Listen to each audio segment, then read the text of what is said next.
Seliramu merang wis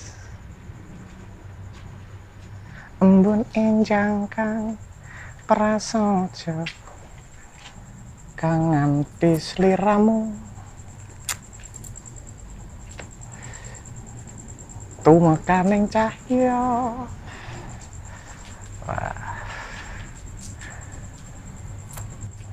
Wah pancen anak Cak Nun tenan nih, cangkruan ini Jalan Ganesha ini tapi Ganesha tapi bukan ITB ya, nah, gitu loh. ITB jangan terlalu percaya kalau ono sampean krungu apa Sabrang nyanyi dia itu nggak peduli sama musiknya. Dia itu lebih peduli pada sains di musiknya, frekuensinya, musik bagaimana mempengaruhi kita. Leto itu kan sebetulnya berdiri karena percobaan sainsnya, dia nyari frekuensi, nyari apa, kok ndelala payu ngono lho. Bener nggak, Brang? Yo, ora salah. Makanya dia passionnya nggak di situ, tapi di sains. Bagaimana kita sudah menolak, misalkan menolak musik itu masuk, tapi tetap musik itu mempengaruhi kita, ya kan? Yuk cerita Bar. Ayo. Kita wis nolak. Nek motor iso merem. Nek kuping gak ono klepe. Jadi ya suara ya tetap masuk. Dan karena dia masuk tanpa makna. Kan kalau kata-kata ada makna, harus ada proses otak yang bisa variabelnya banyak. Nek swara ini masuk langsung bereaksi ya kita. Nah, itu yang menarik itu. Suara, ada harmoni yang bisa kita rasakan, ada beat yang bisa kita ikuti. Wah, kawinnya kompleks itu ternyata. Nek menurutmu yang mempengaruhi kita itu beatnya apa nada? Luru-luru nih. Semua punya pengaruh yang berbeda. Aku kalau nonton film ya, Brang ya, diperlukan 5 atau sampai 10 menit untuk ke bawah film atau teater atau lihat lukisan. Nah, lukisan lebih lama, kadang-kadang terserah panjang lukisan itu biasa tapi tapi lama bisa duduk sampai. Tapi begitu musik satu bar aja itu kita langsung ke bawah, iya kan? No, imagine, wis Ketarik pisan. Wis ketarik. Iya. Bayangke anu, apa Mbah? Film gak ono musik ya. Wis pokoknya keadaan dramatis seperti apa, harus sedih, harap gembira, harap piye, dia akan susah terbawa. Karena sebenarnya proses memaknai itu butuh latar belakang panjang. Kalau kita nggak tahu sejarah tokohnya, kita nggak tahu, itu susah memaknai. Nah ini karena misalnya film waktunya cuma 1,5 jam ya kan, cukup cerita sejarah wonge dan semuanya. Kui background itu ditutupi oleh musik. Jadi seolah-olah kita punya full informasi padahal nggak punya informasinya.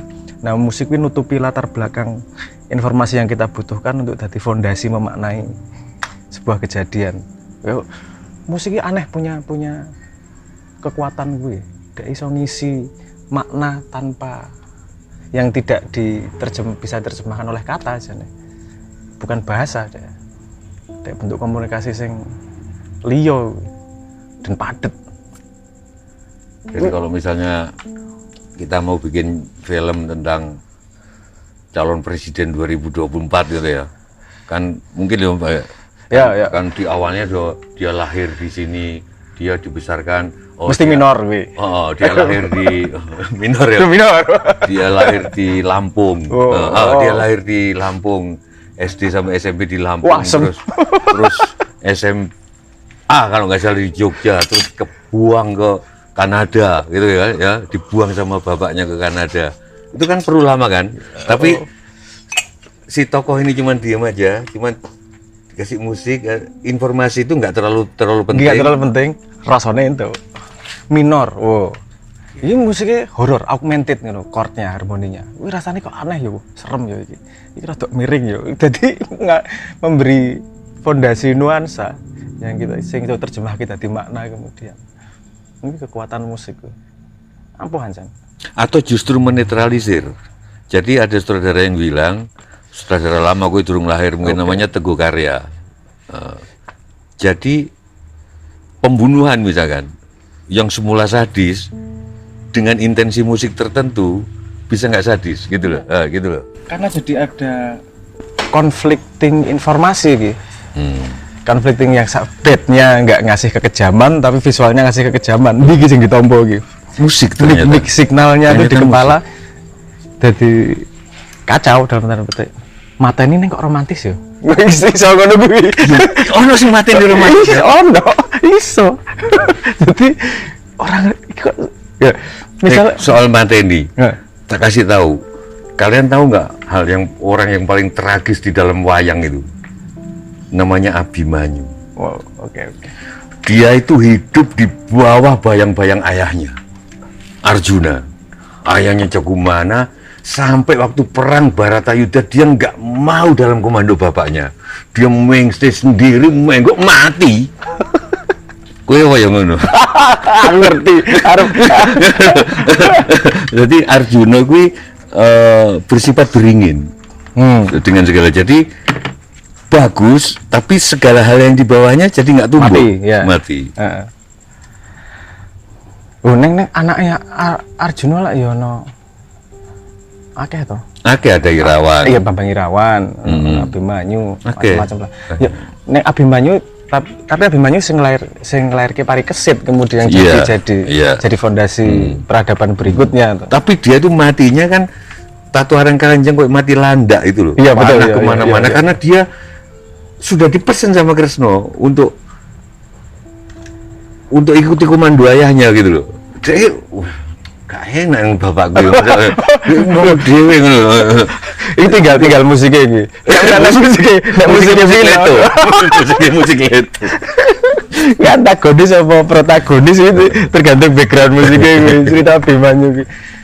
Tapi menurut saya yo enggak urip lah variable yo akeh to.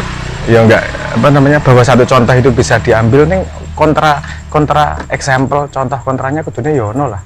Neng Baratayuda apa ya? Neng Mahabharata. Ada Bima, ada ini, tapi Bima ke anaknya ke Gatotkaca, ke Antasena, tidak seberingin Arjuna betul. Pada Abimanyu. Landep banget Arjuna soalnya. Gitu. Terus udah ngomong liane. Oh iya. Iling Cak Nun ngono. Ora. Aku babarik gue aku. Babarik kok Indonesia rapati nyambung. Nyenengke. Iki. Ngobrol apa, Mbah? Wis ngobrol apa? Aku takut soal daripada berat-berat ya. Aku itu tujuanku ke sini, aku sudah sering bikin podcast, tapi aku pesen ke kameraman yang sudah minum air putih ini. Untuk podcastan sama Sabran jangan sampai Sujiwo Tejo kelihatan goblok gitu loh, karena orang ini pinter banget. Ini saat dengkul di sini udah.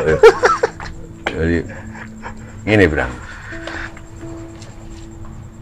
aku sampai sekarang kadang-kadang terkagum-kagum pada makanan. Kayak pecel misalnya, wis apa lah. Bagaimana tumbuhnya pecel waktu itu?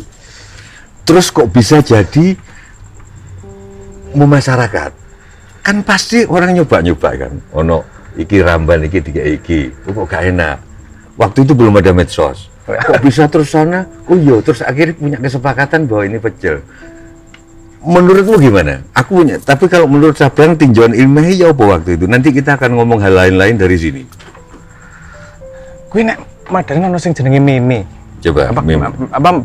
Bukan meme sing nek meme kan kita pahami sebagai meme itu, tapi itu juga berangkat dari apa sih teori kan waktu itu pasti sudah ada kembang turi, ada kacang panjang, terus ada ini kok iku sing dipilih, bukan kembang turi aja, terus nanti kacang bisa jadi pecel. Itu kan proses. Maksudnya aku mau mengajak teman-teman, kadang-kadang kita itu karena biasa sudah sehari-hari melihat terus nggak melihat bahwa itu bukan sesuatu yang mengherankan. Kayak penemuan roda aja, karena sudah tiap hari kita ngeliat roda, terus hal biasa, padahal itu Penemuannya itu luar biasa, mungkin anak bendang gelundung. Nah, sekarang aku ke pecel, nanti dari pecel kita akan ngomong yang lain-lain. Nek sepemahamanku, apa sebenarnya pecel kan? Men, Pecel kan sudah barang kompleks, mengawinkan. Iya. Pecel pun ono variasi, Iya. ono sing kemangi, ono sing ora dan seterusnya. Itu seperti hampir semua penemuan di dunia manusia. Ada percobaan yang dianggap apa sebenarnya baik, oke, terus kemudian disebarkan ke sebelahnya iya, kekuatannya semakin besar. Nah, butuh pionir pertama yang membuat itu. Pionir pertama biasanya dianggap gendeng karena orang kancane. Yang kedua baru supporter. Nah, teori munculnya sebuah pandangan baru. Aku tadi kelingan nih apa sebenarnya, Mbah. Aku ya pasti ada pionir. Nanti Sabran bisa menjelaskan bagaimana sebetulnya seluruh produksi di Indonesia, di dunia hanya dibikin oleh sekian persentase penduduk. Bukannya itu sampai sekarang begitu ada pionir. Cuman maksudku waktu itu kan belum ada medsos. Bayanganku misalkan tahun 12 kita menemukan pecel terus diracik, nah ketemu terus aku muat di Instagramku, ditiru kono, ditiru. Ikan waktu itu belum. Kok bisa? Bayanganku kan pasti yang sana bikin coba-coba makanan juga, yang sana kok akhirnya iki sing ditiru. Ngono lho. Struggle of power. Biasa toh. Kan selalu muncul, kalau dalam society selalu muncul beberapa hipotesis. Nah, sekarang bisa dilihat dalam dunia blockchain. Pertama muncul macam akeh. Suwe-suwe sing ditampa ming sithik. Sebenarnya Cambrian explosion gitu. Boom, jajali macam-macam jajal sing ditampa suwe-suwe sing salah satu apa sebenarnya semakin sedikit yang ditompo. Faktornya banyak, bisa urusan enak, bisa urusan reproduksinya mudah, barang golek sumber. Akhirnya satu yang dipilih. Akhirnya sedikit yang dipilih. Sedikit yang dipilih. Berarti pecel atau makanan-makanan lain begitu. Musik kan ya ngono. Apa sebenarnya tes loh. Musik misalnya gini, musik klasik berapa jumlahnya? Ribuan. Sing dhewe kelingan piro?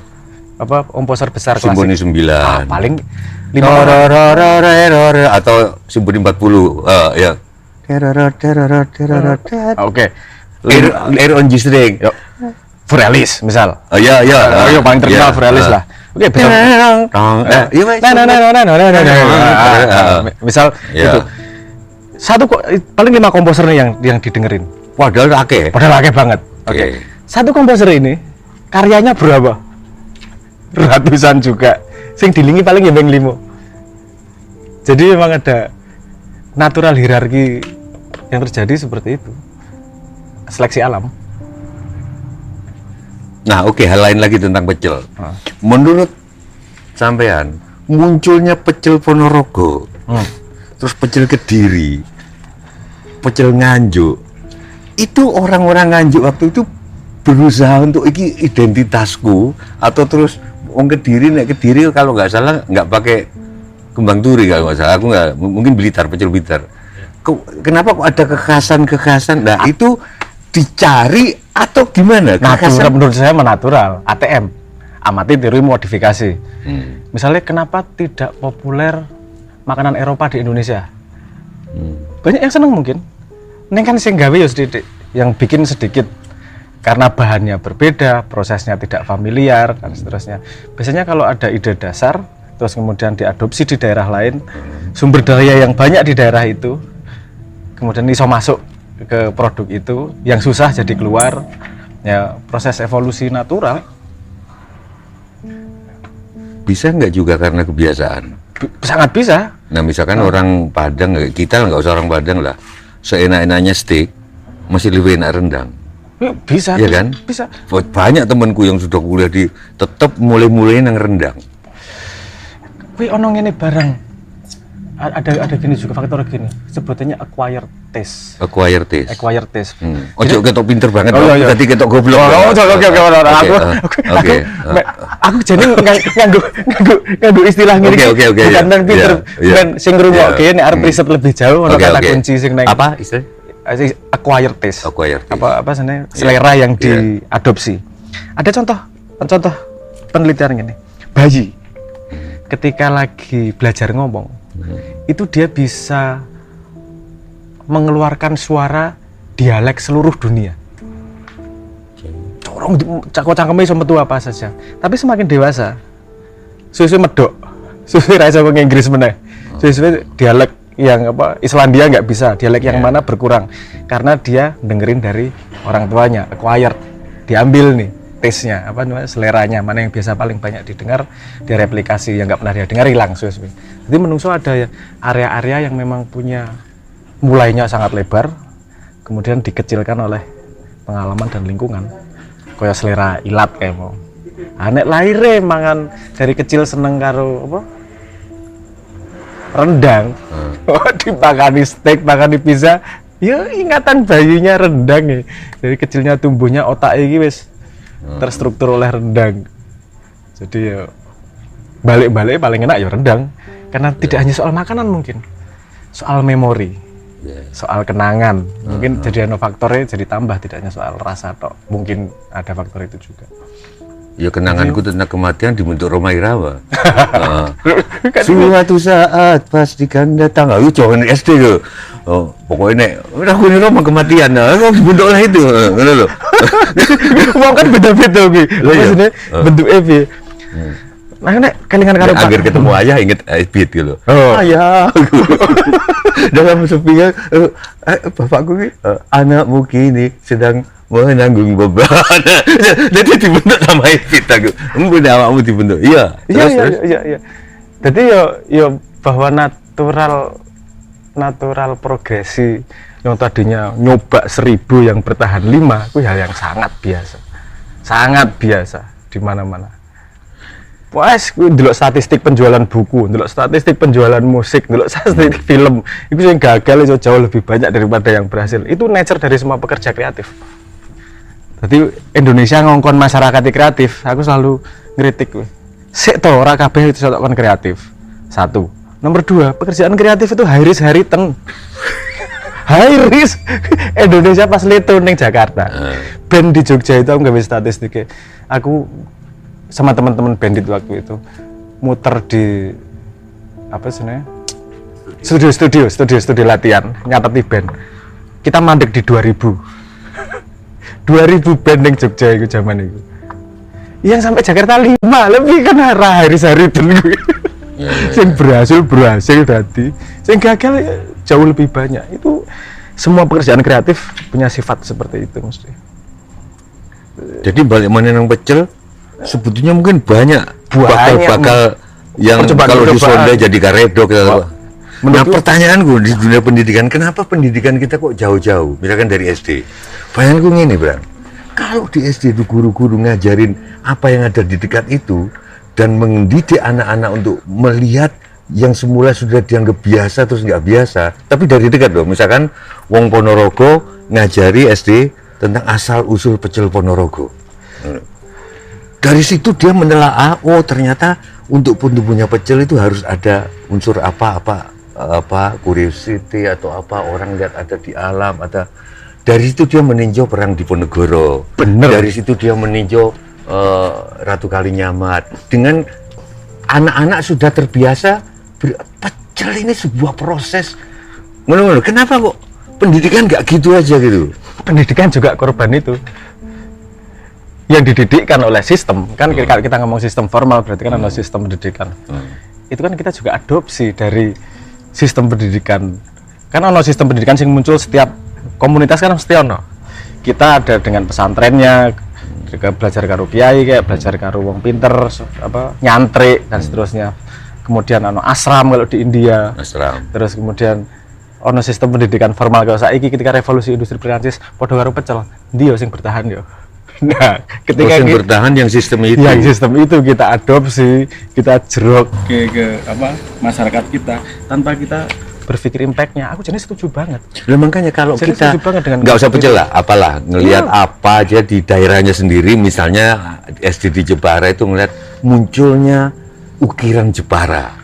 Gimana kok bisa sejarah? Dari situ anak-anak ngelihat Patimura, ngelihat sejarah dari kebiasaan kritis yang gitu loh, gitu loh. Aku setuju, Mbak. Loh, mulainya bisa dari mana aja kok. Gue belajar ukiran, gelem ra gelem gue belajar matematika, Lah iya. belajar ngetok, Geometri, iya. Kan tetap bisa nyambung Karena, kemana-mana. iya. Ya karena kita mengadopsi buta itu loh. wis kadung puluhan tahun iki loh. Dianggap kalau pendidikan tidak seperti yang kita adopsi dari luar itu bukanlah pendidikan satu. Nomor dua, yang dianggap pantas untuk diterima di pekerjaan juga yang dari jalur itu, sehingga jalur lain sesuai kita tidak, karena pendidikan tidak lagi menumbuhkan manusia nomor siji, menyiapkan manusia untuk bekerja kan beda tujuan. Lah itu kan wis tugasmu, bukan tugasku. Kamu pula pinter IT, pinter. Enggak, bayanganku ngene pasti, Pak. Kalau sekolah-sekolah dibebaskan tiap daerah, nanti ukuran sentral Jakarta mengukur keberhasilan kurikulum bagaimana? Mungkin loh ya. Iya. Maka harus sentralistik. Mungkin loh ya, mungkin. Nah, bisa nggak diciptakan sistem ya diukur berdasarkan, nggak pakai bisa tolok ukur umum bahwa nek SD kudu sinau iki. Bayanganku ini loh, Bar. Aku sih setuju, nggak tahu, Bang. Udahlah pendidikan 3 aja dari SD. Bahasa Indonesia, bahasa Inggris, matematika. Wis ngono tok. Jadi misalnya bayanganku ya. Jadi 3, misalkan membuat kalimat, tapi pada saat itu juga dia belajar fisika, belajar sejarah, misalkan bikin kalimat aktif. Balik mana ini di Ponegoro, wong apalku di Ponegoro. Soalnya perangi 5 tahun. Ya.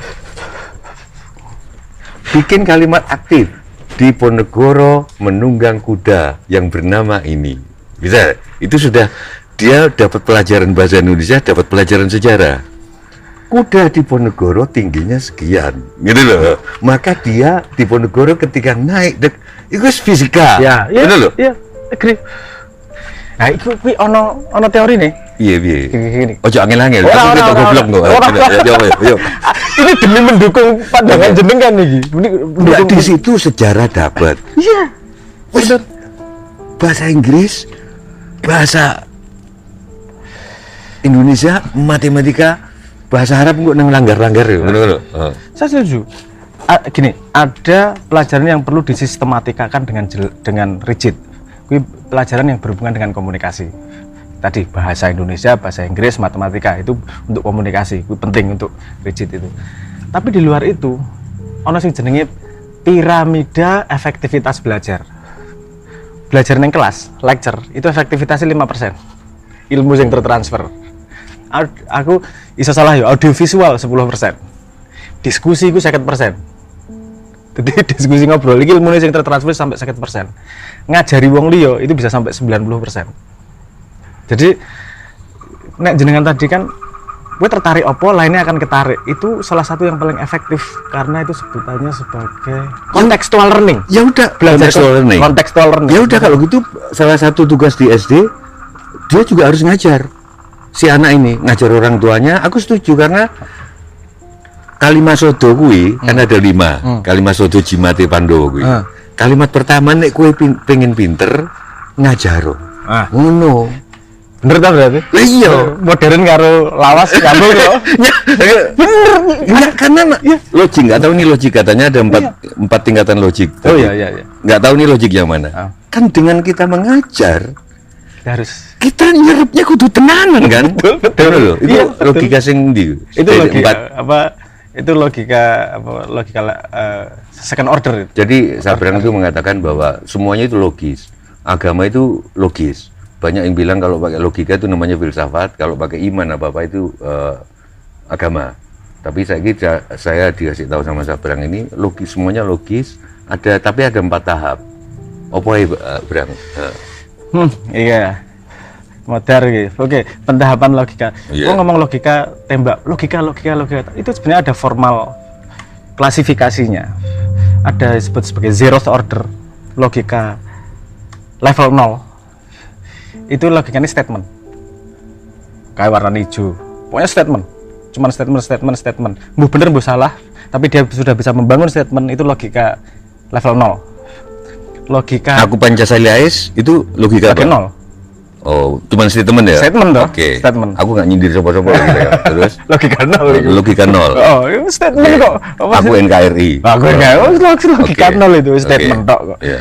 logika di atasnya first order logika. Gampangnya gini, kalau sudah ada variabel, kalau si A makan, dia kemudian sakit perut, si A ini bisa siapa saja. Nah ini kan ada variabel di sini. Nah ini first order nih. Kalimat itu sudah bisa diterjemahkan dan jadi banyak kemungkinan karena ada variabelnya. Itu first order. Second order itu ketika kita ngomong set. Jadi nggak cuma ngomong Indonesia, itu logika kedua harusnya. Second order. Karena Indonesia kumpulan manusia set. Kita nggak bisa ngomong Indonesia lagi ngomongnya goblok-goblok kok. Itu Indonesia itu kumpulan manusia. Kamu pakai statement. Jadi zero order dipakai untuk objek yang di level kedua, itu sudah masuk gitu. Statement-statement seperti itu. Wah, akeh politisi sing nganggo selip-selip ngono. Jadi dia sudah ngomong set, ada banyak variabel yang bekerja dan variabel yang berkumpul punya tambahan parameter. Nah, gitu. Itu second order. Kalau higher order itu set itu tadi dikumpulkan jadi set lagi, superset jadinya.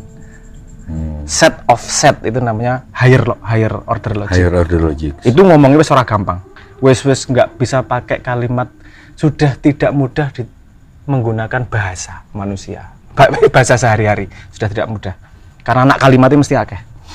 Paling gampang pakai matematika aja kalau ngomong tentang higher order itu. Karena kita ngomong set tapi ya kudu number teori, bukan matematika SMA sing kalkulus ngono kae. Dia wis ngomong, kalau SMA wis tahu belajar union, intersection. Nah, kita wis mulai nganggo higher order logic itu, karena kita harus ngomong kelompok ganjil dan kelompok bilangan prima itu bertemunya ketika apa, dari 0 sampai tak terbatas gedenya kan, harus ngomong set pada set yang tak terbatas. Nah nek ngomong agama ranggo logik salah, agama nggo logik tapi harus yang infinite itu tadi, yang higher order logic itu tadi. Nah, ini nak diomong ke. Berarti dari situ kita bisa, kenapa kok pada saat-saat tertentu itu ada wong sing tetap kumpul-kumpul waktu pandemi kemarin.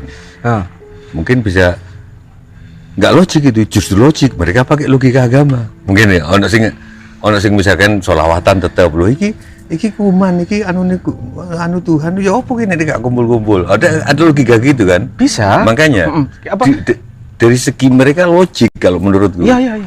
Ya, bener. Output dari logika tidak harus sama loh. Sama-sama pakai logik. Hasilnya berbeda. Itu ora iso ngeklaim gue ora logis gue. Ora enggak bisa. Kuwi sing ora logis. Sampean jangan kumpul-kumpul. Ini melarang. Sing logika lho, nek aku gak kumpul-kumpul wong aku dikongkon nyembah. Nyembah Gusti Allah. Iki makhluke Covid iki makhluke Gusti Allah. Ngono lho. Logika itu bisa dipakai sehingga outputnya ya berbeda. Apa jenenge, cuman kemudian efek yang kita harapkan seperti apa, kan ngomong sebab akibat kok itu. Jadi wong sing argumentasi ora logis kowe ngene iki. Output dari logik itu tidak selalu sama. Kalau set datanya berbeda, outputnya mesti beda tanpa. Nah, kita harus memastikan outputnya sama dengan logika. Kita pastikan datanya sama dhisik iki. Nek datane kita sama, diolah bareng pakai logika, outputnya berbeda, berarti ono sing selip di antara kita. Tapi nek set datanya berbeda, ya outputnya berbeda ya sangat mungkin lah. Nek kita iso, nek logika cinta masuk di kemana itu dari empat itu? Nek menurut, karena ya kita sudah jadi suami, biasanya sak bener-bener suami gue ya, tetap sing njaluk maaf itu suami nang istri kan, itu logis kalau menurut secara ini loh. Wong gue sing bener kok, kene kan meskipun bener kadang-kadang tidur di depan pintu kan, gitu loh. Dikancing, ngono lho. Padahal kini bener. Kini sing njaluk maaf. Itu higher order gue. Gue tinggi. Tinggi itu. Karena itu argumentasinya gini, kalau kita ngomong gini, kalau kita mengeset fakta itu bahwa yowes sing penting apa, walaupun bener aku tetap turun ngar lawang. Itu belum pakai higher order logic karena kita hanya memotret keadaan. Tapi kalau perilaku itu dia punya argumentasinya bahwa misalnya gini, suami istri ki orang menang kalah kok. Orang iso suaminya menang, ranos apa istrinya menang. Wong iki perang panjang sampai selesai kok. Kan gitu. Misalnya kan dia jadi pernikahan itu perang panjang. Perang panjang. Itu bukan menang-menangan, tapi selama mungkin adalah perang panjang. Selama mungkin dalam peperangan selama mungkin dalam game itu aja perang lah, game. Itu Ya, aku seneng panjang. istilah perang ya. Aku seneng. Jadi aku karena pas sekarang jadi orang banyak yang bilang tidak ada perang pendek di Eropa. Maka jangan pernah berharap Ukraina ini akan selesai dalam waktu dekat. Karena Jerman tuh kadang sampai 500 tahun, ada yang 32 tahun paling cepat. Jadi ini masih panjang. Tapi ternyata ada yang lebih panjang dari seluruh perang yang ada di dunia, yaitu pernikahan. Iya, itu menurut Sabrang. Waton. Game panjang itu soal itu. Ya, Dari segi itu logis. logis karena Oke. game panjang itu objektifnya bukan menang. Objektifnya dia bermain selama mungkin. Sampai tadi ngalami kan, sampai sing bener, sampai sing minta maaf. Mulai yo rame ngalami itu. Bapakmu ya. Ya enggak, ini maksudku ini juga logis kan. Logis. Lah makanya. Logis. Kita bisa kok. Semua hal, iki klaimku ya. Semua hal setidak masuk akal mungkin dilogiskan bisa kalau kita milih data spesifik. Dewi 10 data, Dewi pengen output A, kita milih 5 data tok. Outputnya so A. Jadi ngolah narasi publik semua menjadi benar ini sangat iso kabeh posisine. Cuman data mana yang dipresentasikan ngono. Wih, permainan ngono kok. Tapi yo angel nggawe kita semua paham tentang itu karena silat logika itu tidak mudah, ora gampang, berat, abot nang energi. Terus sekarang yang Sabrang lakukan apa? Yang ingin lakukan, ingin obsesikan. Gini, tak cerita. Kalau aku yang sering dengar tentang Sabrang itu adalah bagaimana orang dapat status sosial itu common goal-nya bukan karena medsos, bukan karena, tapi karena kerja, karena karya. Nah, apa masih itu? Iya, ono gini. Yo ora sok pinter iki yo. Nek gua do riset-riset iki. Ono jenenge archetype problem. Archetype problem.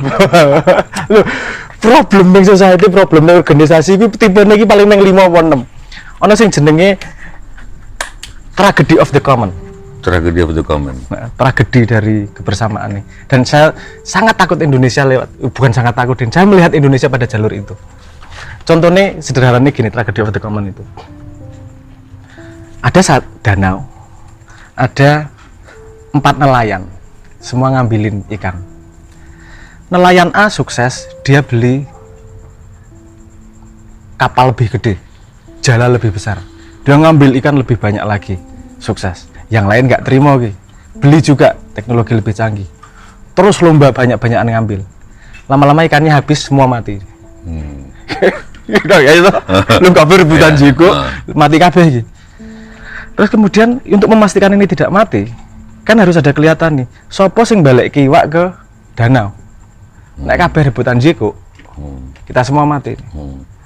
Jadi kita harus tahu siapa yang memastikan game panjang, perang panjang itu tadi, sehingga dia selain ngambil tapi juga mengembalikan ke masyarakat, mengembalikan ke danau itu tadi. Nah kan itu iso dilihat untuk dimilih pemimpin misalnya 2024 ku ruwet-ruwet kabeh kan ngaku amanah, kabeh ngaku anaknya Nabi Ibrahim, kabeh ngaku nabi itu nanti kemudian. Tapi kan kita butuh parameter yang jelas untuk perang panjang ini. Parameter yang paling jelas itu kan bagaimana dia mengembalikan apa sih ke masyarakat, ke publik. Enggak, masalahnya seluruh pemimpin atau pasti fotonya gini loh, Bang. Fotonya gini loh. Gini terus macam bagusi, terus kayak paling beres-beres. Lah iya. Aku pengen mau sekali-sekali itu mau ono sing foto ngene di spanduk ngono dek ngene lho, ono ngono lho. Ngene lho. Lho. Nah, iki sing salah masyarakatnya apa? Dua-duanya. Karena Ya kabeh. siapa tahu masyarakat pengen gelar haji, gelar doktornya dipasang nang kono nang di spanduk. Dua-duanya. Ya dua-duanya. Ya semua. Tapi apa bener masyarakat apa? Coba dites deh. Ono pemimpin yang calon gubernur apa ngene. Rek, aku harus jadi calon gubernur ya, Rek. Ngono lho. Masuk gak dipilih. Yuk, siapa sih wani? Orang teori sebelumnya mengatakan bahwa ngono kuwi belum pernah ada kasus suksesnya kok kan gitu. Nah, baliknya kamu tak terus ke apa sih, Mbah? Mengembalikan ke masyarakat, apa yang dikembalikan? Kalau kita ngomong kemudian danau itu ke masyarakat, Sing paling penting dikembalikan itu kan jane akses ilmu.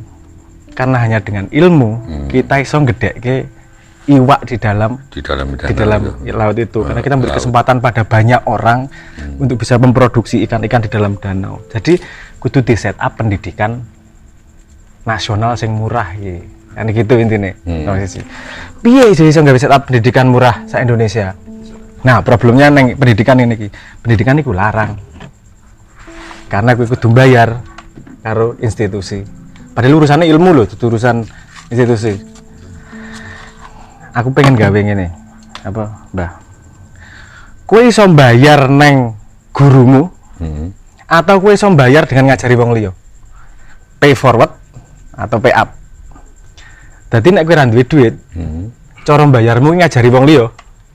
Kayak mau loh sing masuk tentang pendidikan itu tadi. Kalau itu terjadi, semua orang punya kesempatan belajar.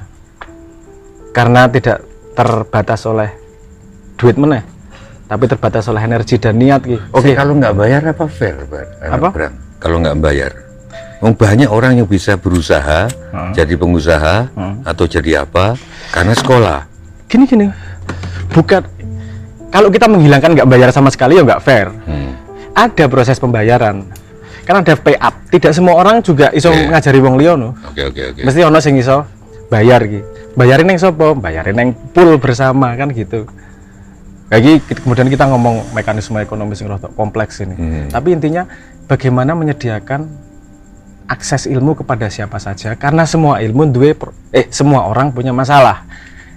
Nek dhek duwe masalah, menemukan sumber informasi dengan cepat, pendidikan kontekstual itu tadi kan terjadi untuk siapa saja kan. Saya ngajari itu duit, wis ono carane. Nah, gue nak dijelaskan yang gini, aku ketok pinter. Jadi ketok pinter, kalau aku tambah ketok goblok. Jadi, pokoknya ono carane. Tapi pancen aku kudu ketok goblok supaya kowe ketok pinter. Soalnya kan Romo kenapa kelihatan bagus karena rawannya jelek. Kenapa surga enak karena neraka nggak enak. Harus ada gitunya. Nah, obsesi gitu tadi. Ngukure apa enggak maksud tuh itu bisa dibikin sistemnya kayak apanya kayak Google-nya kayak apanya bisa nggak? Bisa. Simbolik ke situ arahnya. Wis ono sing danai. Urung. Iki lho aku Pak Sandiaga Uno, Pak Erick Thohir, apa sapa? Hah? Iki lho Pak Sandiaga Uno, Erick Thohir lah timbang biayai pemilu atau KPU ya. Pemilu itu bisa nggak tahu berapa itu. Mbok kadang-kadang biaya iki lho simbolik iki lho, biaya iki lho. Itu lebih mungkin untuk pendidikan. Contohnya gini, orang berbuat untuk sesama itu mestinya harus diukur. Dan itu bisa diuangkan. Ini contohku ngene. Dulu aku pernah cerita Sabrang, aku di zaman manten anyar itu aku harus nyeli duit karo bojoku numpak motor tiba. Duit durung oleh sikilku iki suwe. Terus dijahit karo dokter. Dan aku gak iso bayar. Maksudku kalau aku mau bisa ditanya waktu itu, aku akan bilang kemarin aku berbuat baik sama orang, Mbak. Aku nolongin gini-gini. Berarti aku wajar saiki ditolongin. Ngono lho. Ngono lho. Tapi aku tanpa ngomong itu nggak tahu dia punya kerentek dari mana. Aku nggak usah bayar gak apa-apa. Aku dijahit karo dokter. Jadi, nah maksudku banyak orang yang seperti itu, Bram. Dia sudah berbuat baik ke sana, tapi nang dokter sih kudu bayar. Bisa nggak dibuat sistem sedemikian sehingga ngukur perbuatan baik orang, sehingga kalau kita berbuat baik nggak harus hitung-hitungan. Aku saya kira dalang terpaksa masang tarif, Bram, karena ini aku nang dokter gigi kudu bayar soalnya. Aku nggak bisa ke dokter gigi terus bilang, dok, aku tadi malam dalang gratisan loh, dok, di pesantren mana gitu loh, buat sampean nggak iso, gitu loh. Ya betul, agree. Gini, kalau semua perbuatan baik yang ada di dunia, ini problemnya yang apa ganteni rokep atit nih. Kalau rokep atit, isinya ada tapi elek ini. Kalau kita sistemkan, ada pertanyaan yang perlu dijawab. Perbuatan baik itu menurut yang memberi atau menurut yang menerima? Oke, itu ada pertanyaan yang perlu dijawab. Secara umum menurut yang memberi, iya. Cara Iya. ning jane apa menurut yang memberi? Iso wae sing memberi berniat baik besok orang sakit, yang orang sakit udah dibesuk 16 kali, dek yo bajingan. Aku pengen istirahat, besok wae. Oh iya, bisa. Jadi kan bisa saja. Nah, ini problem yang sangat tidak mudah untuk dipecahkan. Nah, makanya kalau aku mau ngomong implementasi tentang pencatatan ini, kita mulai sing gampang sih. Apa Sing paling penting. Tentang ilmu. Nah, ilmu berharga itu mesti tak gobali. Nek kowe ngomong ilmu ada orang ngomong ilmu 1000 yang tak pakai 10, tak bawa pulang 10, ya 10 itu yang dihitung, bukan 1000-nya yang dihitung, gampangnya gitu. Tapi ini lumayan, memang belum semua kebaikan bisa dicatat. Tapi kalau kita bisa meletakkan transfer ilmu pada sistem yang lebih tertata, paling ora kita punya potensi lebih besar untuk banyakin ikan di kolam nih. Yang tadi itu. Yang tadi itu, kalau kolamnya semakin banyak ikannya, semakin banyak nelayan yang bisa hidup juga gitu. Memakmurkan rakyat kan gitu idenya. Aku gak paham idenya negara iki piye memakmurkan rakyat. Karena nek zaman biyen ana sing jenenge zero sum game. Kowe duwe ya aku ngerti zero sum game mosok kebangetan. Aku yang ngerti zero sum game yang ngerti berat. Yo ora maksudku. Aku pengen jelasin penonton iki. Oke, yo. Oke, terus dulu kita punya tanah 1 hektar.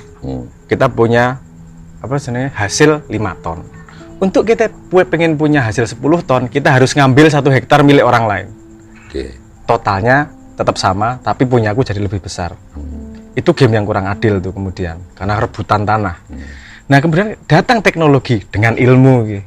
Sehingga 1 hektar bisa jadi 10 ton tanpa kamu ngambil punya orang lain. Bahkan punya orang lain 1 hektar juga jadi 10 ton. Intensifikasi lah. Intensifikasi, jadi totalnya 20%. Okay. Nah, kalau kita intensifikasi terus, produknya akan semakin banyak untuk bisa dimakan semakin banyak orang gitu. Nah, Arab ngomong makmur ke Indonesia, menurut saya harus dikasih kesempatan sebanyak mungkin orang untuk melakukan inovasi. Karena iso sing gawe pecel iso wong 1000 sing berhasil ping 2 lho. Seperti tadi itu inovasinya. Jadi kuncinya memang memberi ilmu kepada siapa saja pada kebutuhan masalah yang sedang dia hadapi, ora kebutuhan masalah yang dibayangkan oleh pusat Jakarta iki. Ora pusat pendidikan menurutku kan punya masalah ini. Urung tentu. Bisa jadi masalah dia ngurusi bebek di kampungnya, makanya belajar bebek jauh lebih penting daripada belajar fisika modern kan. Kan ya makanya aku setuju banget karo jenengan. Wong ki ora kudu ngurusi sak donya kabeh kok. Lingkungannya tok. Kalau memang dia sangat berhasil, kemudian kan diadopsi oleh yang yang lebih lebar. Ya makanya barang siapa mengenal diri sendiri, gue akan mengenal semesta. Kira-kira nang Dewa Ruci ngono kan, Bimo kon mlebu nang awake dhewe, nanti begitu mlebu, lho kowe cilik ngono kok, aku gede ngene kok. Kowe aja sombong. Aku ki awakmu. Sak gede-gede ngene nang awakmu mesti kolu. Dan secara matematika mungkin Dewa Ruci 0 gitu. Kowe nek mlebu nang aku dibagi kamu bisa tak terhingga gitu. Kira-kira ngono lho. Nah, ini ngerti pecel tok ae diajari pecel. Dia mungkin bisa menjelaskan banyak hal. Iya, betul. Setuju aku. Makanya tadi saya balik ke sistem itu tadi, saya konsentrasi dulu yang bisa diimplementasikan adalah pada ilmu, karena ilmu fundamental paling penting untuk kebaikan semua orang. Arab kemakmuran, kayak Arab game panjang itu tadi kayak. Yang penting menurut Sabrang sekarang itu memberikan ilmu atau memberikan bangunan cara berpikir. Bayanganku kok gini, Bran. Gini, oke. Harus kita kembalikan 1 guru maksimal 7 orang murid. Jadi tugas guru itu itu mengenal anak satu-satu yang 7. Setiap anak kecenderungannya apa, dibangun pikirannya ke situ. Sehingga dia kalau melihat apapun di dunia ini sudah punya bangunan berpikir. Bayanganku ini loh, Bang. Contoh yang paling gampang. Nek Sabrang itu sudah mau bikin rumah beneran, bukan bangunan rumah di pikiran. Dia ngelihat apapun di jalan sudah tahu untuk itu. Misalkan lihat batu, itu nanti tak taruh di kolam-kolaman, terus lihat onggokan kayu, nanti tak bikinin kusen di situ, gitu loh. Lah, orang kalau nggak punya bangunan pikiran sekarang ini, kabeh dilebokno. Informasi terkumpul banyak, tapi dia nggak bisa memproses itu. Dewa Bujana itu paling dulu sedino dengerin gitar orang-orang itu berapa sih? Paling apa gitaris itu apa? McQueen, Adam Sopo, terus gitaris Lirin Tower. Anak sekarang itu karena di YouTube banyak gitar, tiap hari lihat, tapi gak iso main gitar dewe. Karena dia nggak memproses, kakean informasi nggak bisa memproses. Betul, itu overload informasi. Tapi saya balik ke 17 itu tadi. Good ideas, tapi nggak implementable. Oke. Kalau 1:7 berarti sekitar 14% harus ngajari yang lain. Kui apa sebenarnya dan statistiknya dewe sing pinter karo sing ora. Kui paling sing bisa persyaratannya untuk seperti jenengan tadi bilang mengetahui bakat si anak untuk mengarahkan itu butuh tingkat pemahaman tertentu itu. Dan hitung-hitungan kasarku nggak lebih dari 8%, 10%. Dan itu 8-10% itu dibagi pada banyak area. Itu kan wong sing kudu ngerti psikologi, kudu ngerti menungso, kudu itu orang sing bisa ngono ki paling 1%. Dan 1% kudu ngajari dari 1:99 kemudian. Kan 1:7-nya nggak tercapai ini tadi. Jadi saya berpikirnya arahnya kebalik. Bukan guru yang dengan 7 murid. Tapi murid yang punya ketertarikan bisa bertemu dengan wong sing kompeten, memang punya passion di bidang itu.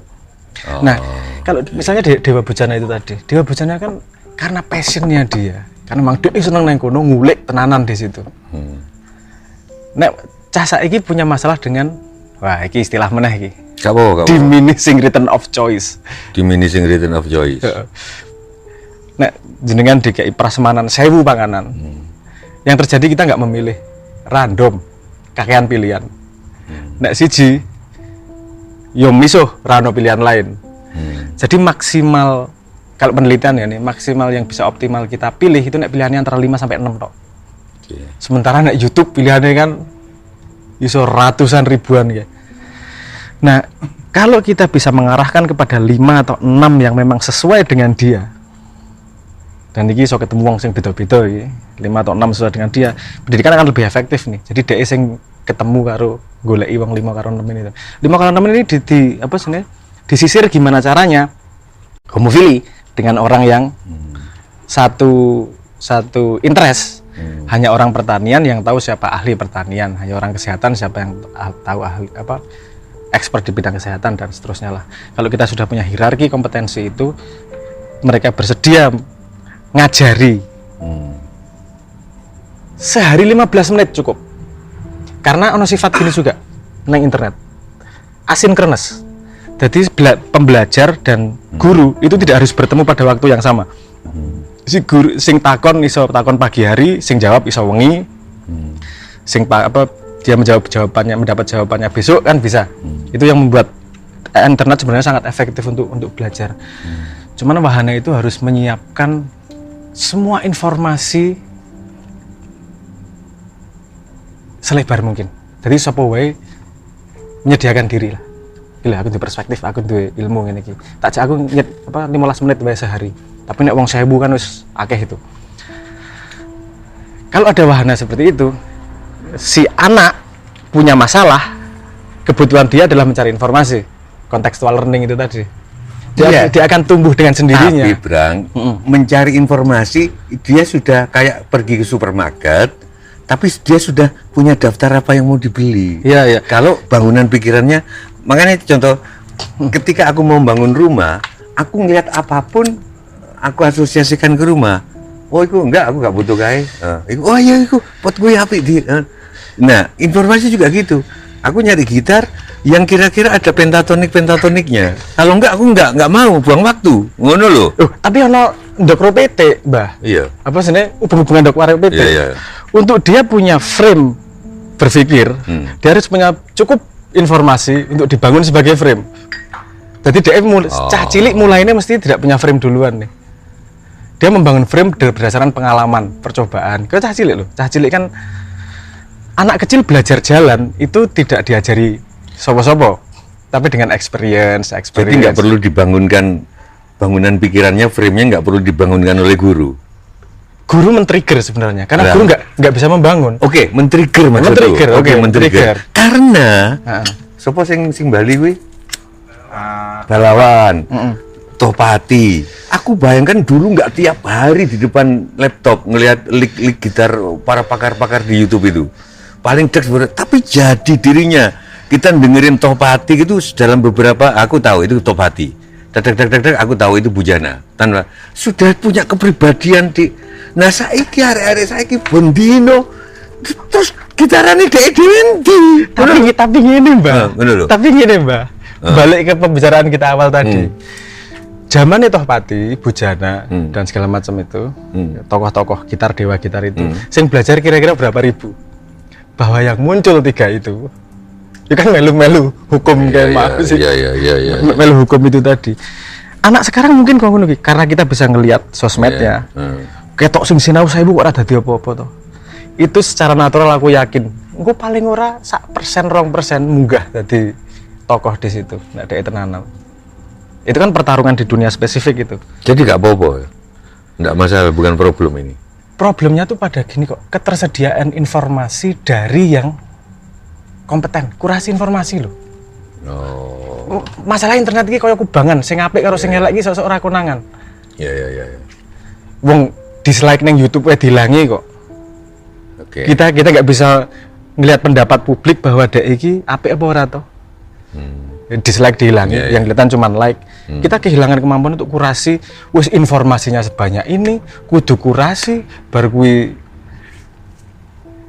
Ya maksudnya untuk yang nonton ini, aku cuma ngasih contoh gitar, tapi maksudnya ini bisa Mana diterapkan saja. di ya hukum, Ya, ya pertanian, betul. ya Betul, apa. Jangan-jangan kita itu bukan masyarakat informasi, tapi masyarakat yang tertimbun bata-bata sampai kita nggak iso ngopo-ngopo. Betul.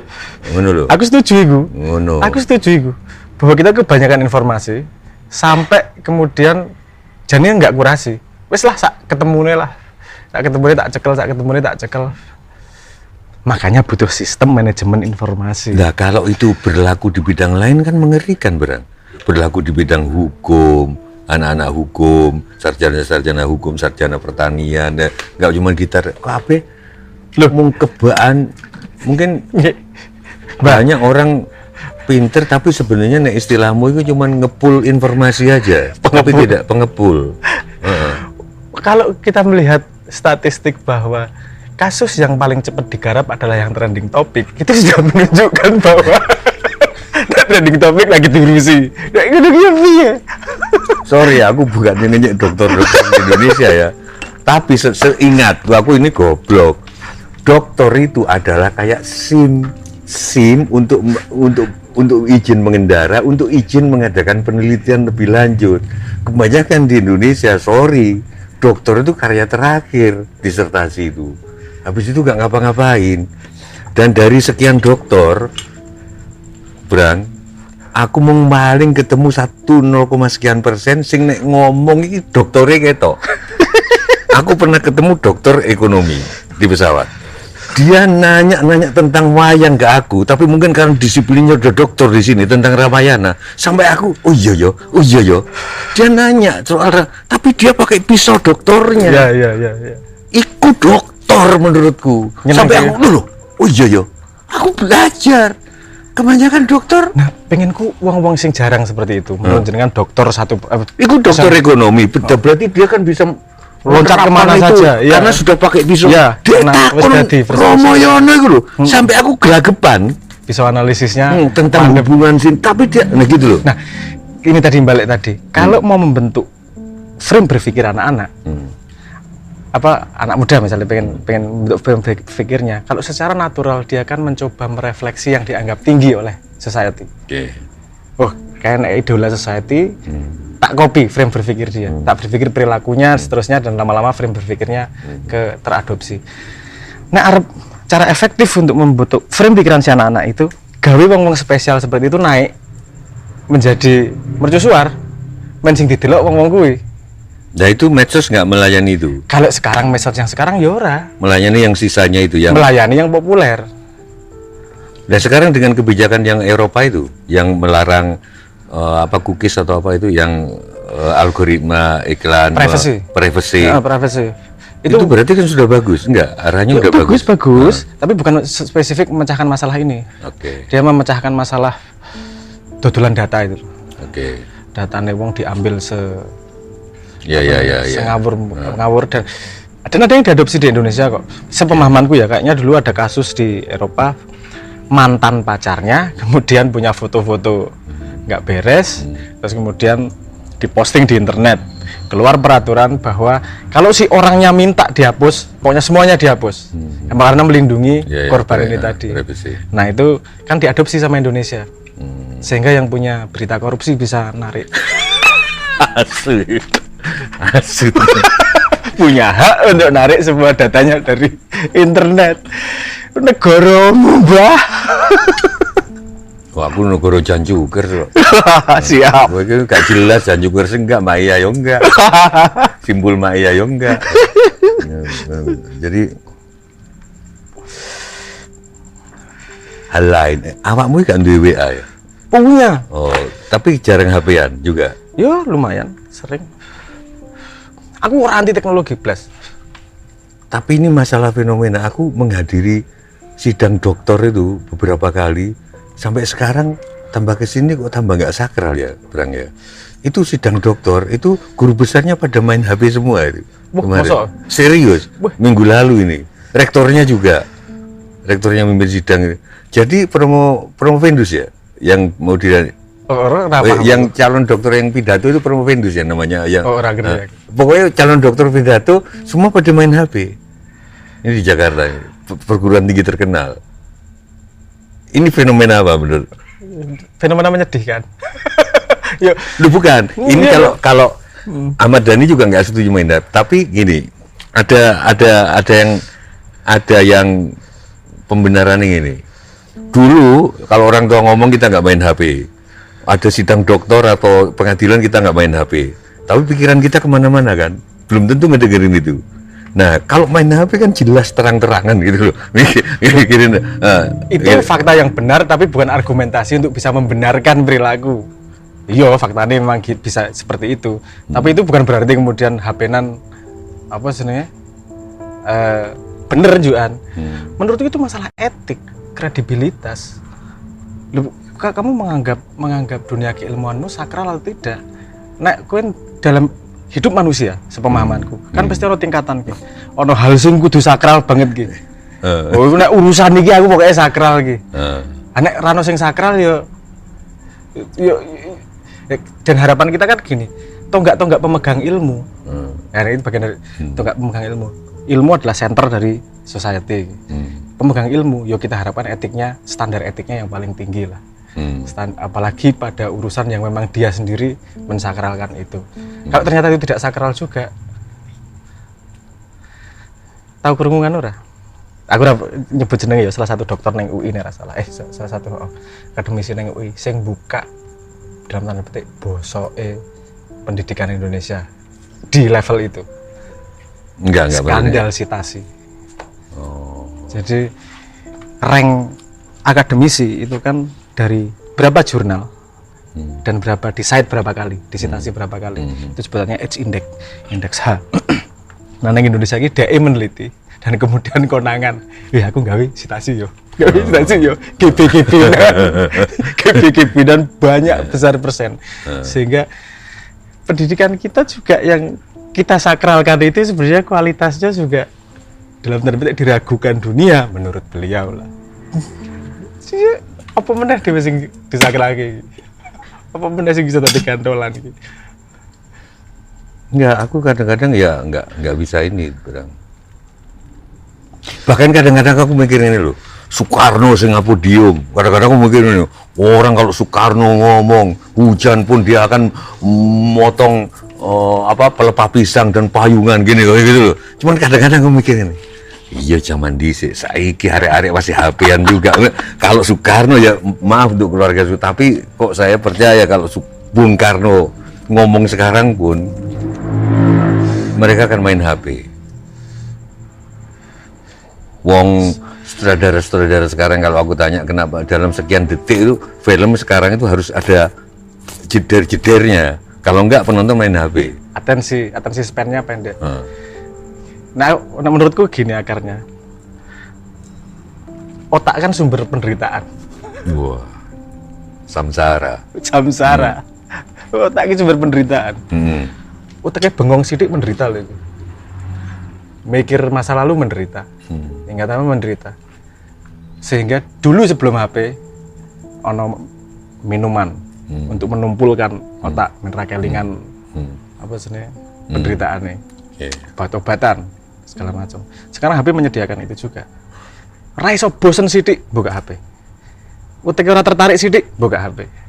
Apalagi dengan dopamin trik yang ada di HP gue. Statistiknya Indonesia ngentekke nang internet dalam sehari 8 jam luwih. Sosmed 3 jam luwih. Paling tinggi di dunia berarti? Enggak, paling tinggi. Aku ora ngerti nek paling tinggi di dunia atau tidak. Tapi aku ngelihat kayak di Amerika, beberapa kayak di Australia, di tempat-tempat wisata apa ya. Jarang orang main HP itu. Wisata beneran. Mungkin bahkan aku barusan di 2 minggu yang lalu Pak Aswar Anas, mantan Bupati Banyuwangi, ke Amerika juga. Dia ini loh di tempat wisata. Orang nggak main HP, orang main sama anaknya, berarti kita apa itu juga ya? Ini kalau takon nih, ini karena paham sejarah. Indonesia kan punya naluri untuk menyerap budaya sangat cepat. India kayak Arab kayak cepat absorpsinya. Salah satunya teknologi ini kemudian diabsorb dengan sangat cepat. Update HP kita kan jauh lebih tinggi daripada Amerika misalnya. Tuku HP anyar, update baru kan jauh lebih cepat. Dan mungkin itu culture shock kita memang. Jadi nyerap maksimal terus orang ngerti batasnya yang ngendi, kemudian FOMO, fear of missing out itu. Mungkin ada tendensi DNA di situ juga. Tapi kan di mana etika ya? Etika itu kan nggak harus diajarkan. Etika? Sabrang. Etika ini terus nang di. Ini loh, nek zaman dhisik, zamane buku, nek aku ngobrol sama awakmu, terus kowe ngene, kemungkinan besar aku duga dia nyatet omonganku. Ngono loh. Karena buku kan nggak banyak fiturnya kan. Atau kemungkinan dia lagi nyeket aku ngono loh. Enggak apa-apa aku terus ngomong ini. Tapi begitu atau karena aku terlalu kuno, begitu aku main HP, padahal mungkin dia nyatet omonganku loh. Tapi di sini kok dia buka TikTok. Jadi ngono loh. Iya. Gitu loh. Asu gimana gitu. Tapi bener loh kemarin tuh sebagian guru-guru besar, sebagian besar HP-an semua loh. Aku tahu bahas itu juga. Etika kan tidak, nek kita urut ke belakang. Etika kan akibat. Nek awalnya kan value. Kita punya nilai duluan sebagai tonggak. Kemudian nilai itu digunakan untuk membedakan benar salah. Jadinya kemampuan membedakan itu jadinya moral. Terus melakukan keputusan moral itu jadinya etik. Kan ada urutan value, moral. Terus dari situ kita jadi value itu udah untuk membedakan mana baik buruk, mana benar salah. Ketika dilakukan itu jadi moral. Enggak, nilai itu dia berdiri sebagai tonggak duluan. Terus kemudian kita menggunakan nilai itu untuk membedakan benar salah. Baik buruk, itu moral. Terus diaksikan. Misalnya korupsi ini salah. Moralnya bener. Tapi ya tetap ngelakoni korupsi. Orang etik sebenarnya dia. Dia tidak melaksanakan moralnya kan. Etik kan konsistensi dirinya terhadap nilai dan moralnya itu tadi. Jadi bisa dikatakan gini tadi, berarti value ilmu itu tidak begitu tinggi dirimu kalau ketika ada orang mempresentasikan ilmu dokter itu tadi dan gue tidak memperhatikan karena output etikmu seperti itu, berarti nilai yang kau percayai memang bukan ilmu, itu nggak penting-penting amat kan, bisa di infer seperti itulah. Berarti sing salah ya ilmu dokternya dianggap nggak bermutu, kedokterannya dianggap nggak penting bidangnya. Mungkin bisa banyak alasan ya, tapi dia tidak menganggap itu untuk cukup penting untuk meninggalkan HP-nya. Karena bahkan nonton bioskop buka HP. Yuki dopamin fix paling gampang ya, Mbah. Jenengan ngene lah, ono ting SMS tahan pirang suwe ora buka. Aku selalu silent. Yo nek kowe ora kenal dopamin trik, itu dopamin trik banget. Bahkan di sidang itu beberapa nggak matiin mode suara loh. Jadi di tengah pidato Kring. Suara-suara. Ini gimana? Aku menjelaskan ini. Kalau yang soal bioskop, oke lah. Tapi masa nggak bisa berimajinasi bahwa kalau dia buka HP, di belakang itu kena sinarnya penonton. Kalau penonton belakang kena sinarnya, cahaya di layar terdistorsi.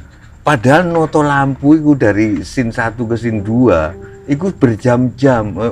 Kadang-kadang masa nggak bisa membayangkan itu sih gitu loh. Ya faktanya ora, Mbah. Memang gap. Yang tadi aku bilang ono sing jan ora pinter-pinter banget, terus sing pinter banget, dan ada gap itu memang lebar. Yo mencen ra iso. Lu enggak, Brang. Itu ono rasa ngrumangsani, ya kan? Nek daerah rumangsa. Ono rumangsa, ono rasa ngrumangsani. Kayak ada beberapa keluhan penceramah atau pembicara. Itu diminta bicara di suatu forum di luar kota dan nggak ditanya gimana transportnya, gimana honornya. Kan dia punya imajinasi. Jadi kan duwe. Loh piye ngono lho. Itu fakta yang harus kita hadapi. Maksudnya, ya memang kita frame-nya sekarang segini nih, apa secara society. Nah, aku biasanya ngasih contoh gitu, pembatas jalan itu loh. Oke.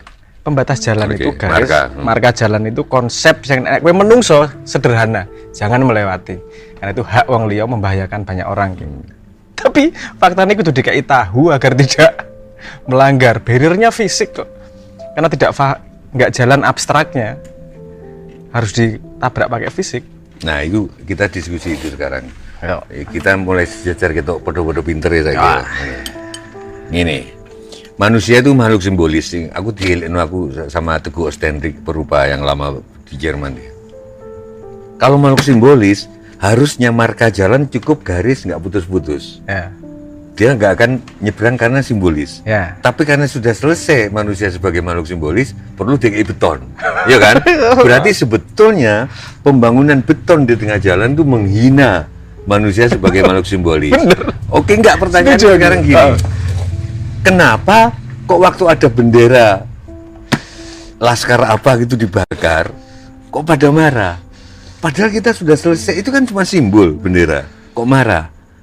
Kita sudah selesai sebagai makhluk simbolis. Buktinya di jalan-jalan itu nggak cuma simbol garis, tapi sudah artinya bendera dibakar nggak apa-apa dong. Wong kita sudah bukan makhluk simbolis lagi kok sekarang, segala sesuatu harus dinyatakan fisik. Oke. Ini balik ke pakai second order logic. Ini kan kita ngomong set manusia. Kita nggak bisa ngomong bahwa semua manusia itu pada level yang sama pada simbolisme. Bahkan gini, IQ-mu berapa? Itu sebenarnya kemampuan mensimboliskan, kemampuan mengabstrakkan. Semakin dia mampu mengabstrakkan, itu IQ-nya semakin tinggi. Jadi sing ra iso yang harus pakai fisik itu tadi, dalam tanda petik memang IQ-nya rendah.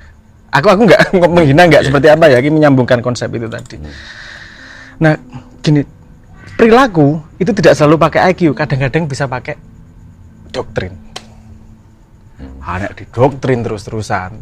Pokoknya ngene, wes, kuwi harga dirimu di situ, identitasmu di situ. Bakar yo, apa sebenarnya? Marah. Bakar yo merasa tersakiti dirinya.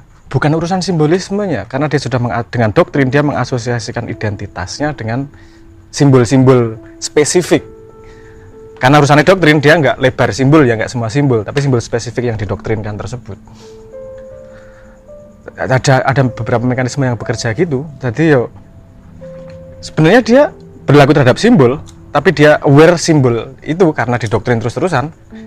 Makanya aku berbahaya. Berarti kan bisa didoktrin, awas lu. Simbol garis nggak putus-putus di jalan itu sakral. Bisa, loh. Ya kan? Itu begitu kamu, loh. Bisa. Dan gini kok. Nggak bisa, Bro. Karena wis pakai logika. Dari mana sakralnya? Dulu kan, kowe cuk ngoyo ngono lho, tak wane nang kono, nang pohon iku nanti danyangnya itu. Wis wedi tenan. Aku juga nate ngoyo di pohon tertentu waktu kecil karena wedi. Karena nanti abuh ini. Ngono. Bisa. Problemnya mau atau enggak nih? Untuk mau, kan kita kudu ngitung kosnya, caranya, pentingnya. Nah, untuk urusan jalan tok, kita menghabiskan begitu banyak sumber daya. untuk mendoktrinkan untuk lewat jalan. Bendera sampai tuntutan loh karena pembakaran bendera. Karena Ngerti nggak, Pak? Pak, aku paham. Yang warna hitam itu. Ya, Oh, ya, ya. bener. Ya karena utilitas. Kenapa dia mau mendoktrinkan itu, ngetok ke apa segala macam apa sebenarnya action seperti itu? Karena utilitasnya bukan hanya urusan benderanya, utilitasnya kelompok ini akan semakin kuat untuk bisa melakukan sesuatu yang lain, soliditas itu. Jadi ada motif untuk mau melakukan doktrinisasi tersebut. Nek kon ngelanggar marka jalan, kelompok masyarakat kita kan terganggu. Ngono kan isu kan. Sopo sing gelem nglakoni? Sopo sing arep dokter? Pertanyaan iki bisa. Marka iki gak iso dilanggar ngene. Kok masyarakat kacau iki. Sopo ya iki kalimatnya sopo aku ora kelingan yo. Nek kelingan ku ketok pinter Joan. Tapi intine ngomong ngene. Kowe gawe menungso utek piye wae iki iso nek cukup apa sumber dayamu. Arep tok doktrin piye wae, dek dadi kirek gak ora dadi petik gak. Nek tok kowe cukup punya waktu dan punya sumber daya, iso diolah utek penungso kuwi. Problemnya tuh mau atau tidak. Kan kita energinya terbatas, waktunya terbatas, apa ruangnya terbatas, sumber dayanya terbatas sehingga hanya hanya hal tertentu yang didoktrinkan yang punya utilitas banyak kan. Nasionalisme kan ya doktrin. Saya mau ngomong. Mau itu ciptaan manusia kok, negara itu bukan ciptaan Tuhan. Gak ono ciptaan Tuhan negara itu karangan manusia garis batas bisa berubah. Itu aja didoktrinkan. Kenapa? Karena penting untuk soliditas negara. Maka ngasih gawe PPKN dan segala macam itu pelajaran SD itu ya. Karena bisa didoktrinkan. Nek logik lah, hormat bendera iki apa sih? Itu kan simbolisme. Tapi kan dilihat bukan warna, komposisi warna, tapi representatif dari itu dan sejarahnya. Nah itu didoktrinkan terus menerus yo nyangkut neng bawah sadar. Sing angel kan sing nyangkut bawah sadar iki. Doktrinisasi kan mancal ge sebuah konsep neng bawah sadar sampai dia melakukan tanpa sadar. Mancal di bawah sadar sampai dia melakukannya tanpa sadar. Oke, Brang. Saiki langit wis mulai makin tengah malam iki. Mungkin ono unek-unekmu sing paling akhir sing iso mbok sampaikan ke teman-teman. Kita harus ngapain? Anak-anak muda, arek-arek itu loh, bedes-bedes kudu ngapain? Iki kalau takon jenengan nih. Menurut Mbah Tejo, sebenarnya lebih banyak mana? Secara jumlah ya, bukan secara power. Lebih banyak mana yang pengen Indonesia baik dan yang pengen Indonesia buruk? Indonesia baik. Lebih banyak yang pengen Indonesia baik. Saya juga percaya, sangat percaya itu. Lebih banyak yang pengen Indonesia baik. Sejak awal kemerdekaan Indonesia. Pertanyaannya, kabeh pengen apa? Mayoritas. Kok dadine koyo ngene? Apa yang salah? Menurut jenengan? Mungkin karena api wong ya beda-beda. Sing dimaksud. Api menurut Bambang Susatyo itu nek ngingu singo misalnya ngono-ngono. Api menurut Ahmad Sahroni mungkin loh ya nek duwe mobil-mobil akeh. Api menurut Pak Jokowi mungkin nek iso ngrungokno musik metal atau apa mungkin. Jadi api menurut Caimin mungkin nek kabeh ku warnane ijo. Ngono lho. Itu pada aspek yang berbeda. Ono ora sing kemungkinan aspek apik satu titik aja. Sing semua universal ngomong, "Oh, itu apik. Kita bareng pengen nang kono." Indonesia makmur kayak kabeh iso mangan kayak tidak mendapat kesusahan kayak. Menurut saya ada faktor universal dari semua manusia seperti itu. Mencapai tujuan dengan energi sesedikit mungkin, mencapai kenikmatan menghindari kesusahan dengan energi sesedikit mungkin. Gawan DNA. Jadi menurutku semua orang kan pengen baik di situ. Salah satunya yang golek gawean, pangan tersedia, rego murah dan seterusnya. Kalau semua pengen itu, kenapa outputnya kayak gini? Nah itu pertanyaan sing cukup lama tak goleki jawabannya. Dan ada satu kalimat sing nggawe aku yang gawe aku terpantik lah. Kita nggak mungkin merubah manusia.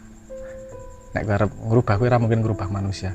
Masalah itu ada karena ada fondasi struktur pendukungnya. Dan fondasinya itu bukan manusia, fondasi itu sistem implisitnya. Kepercayaan di antara satu sama lain, bagaimana kita mengiyakan dan menidakkan orang lain dan seterusnya. Karena pada faktanya sebenarnya semua kapitalisme sekuat apapun pasti takut pada konsumen, yaitu rakyat banyak. Politisi sekuat apapun pasti takut pada konstituen, rakyat banyak ini. Rakyat banyak ini hidup pada struktur apa yang bisa dimanfaatkan oleh kapitalisme dan dimanfaatkan oleh politisi oleh politik untuk memenuhi kebutuhan mereka. Jadi problemnya ini di struktur. Kalau kita bisa membuat struktur interaksi yang benar dengan... Kalau menurut modelmu kan mental model. Ya. Mental model akan melahirkan struktur. Yes. Struktur akan pemaksaan kayak doktrin, terdoktrin oleh sistem akan melahirkan pola. Ya. Sebuah pola akan melahirkan peristiwa melahirkan simptom-simptomnya Ya, itulah kira-kira itu kan. Okay. Kok strukturnya sih Mbok, kok kenapa nggak mental modelnya yang kamu? Karena itu lebih ujung kan, lebih awal. Karena kalau mental model itu faktornya jauh lebih gede. Mental model menurutku ya, mental model yang bisa handle itu sistem yang dipegang oleh para nabi. Karena Deus menghubungkan finite, menghubungkan sing di single science dan menghubungkan sing raiso di single science gitu. Makanya mental modelnya kan cukup baik, jujur, berakhlak, itu mental model yang wis beres itu sebenarnya nggak perlu dirubah. Kita sudah punya dan nggak perlu merubah itu. Dan informasinya lebih valid kok para nabi kok. Tapi output struktur dari situ gimana nih? Apakah benar nilai jujur itu dilakukan pada struktur pemerintahan misalnya? Kan missing linknya di situ nih. Kenapa tidak dilakukan? Karena strukturnya tidak menyediakan feedback system untuk orang jujur. Untuk orang jujur itu, untuk orang berbuat baik, feedback sistemnya lebih tidak mendukung. Internet misalnya, berita buruk itu 6 kali lipat lebih cepat daripada berita baik. Siapa sih salah? Struktur yang menyediakan itu untuk bisa berjalan seperti itu. Jadi kalau struktur interaksinya kita tidak diubah, menurut saya tidak semua orang Indonesia bisa diberi tanggung jawab berpikir, karena mayoritas sebenarnya hanya mengikuti struktur. Kudune sing pinter-pinter dan duwe power iki ndorong gawe struktur ki agar semua bisa masuk dalam gameplay sing adil kuwi. Sing struktur sing apik itu. Orang kan berubah dengan sendirinya kok. Kenapa? Karena semua orang ki mesti mencari strategi terbaik untuk munggah. CCTV tol ini termasuk struktur nggak? Termasuk batas struktur. Kecepatan. Yes. Itu dampaknya sudah mulai ada loh menurutku. Rata-rata orang 100 maksimal. Nang Jawa Timur, nang 100 km per jam. Dan gini misalnya, oke, itu baik ya, struktur baik. Walaupun aku ngeritik iso iki. Apa kritik? Ora efektif. Apa kenapa gitu? Oh, no cara lu efektif. Oh. Wong kowe nggo kartu tol to. Kartu tol nyetit mlebu kapan, nyetit metu kapan. Kamu tahu perbedaan waktu. Kamu tahu jarak. Berarti kamu tahu rata-rata kecepatan. Wes rasanya nggo CCTV cetit wis konangan kowe nglewati 100 km per jam ora. Kan dirumuske wae. Untuk kalau dia berhenti di rest area berarti enggak itu. Apa sebenarnya? Enggak apa sebenarnya enggak.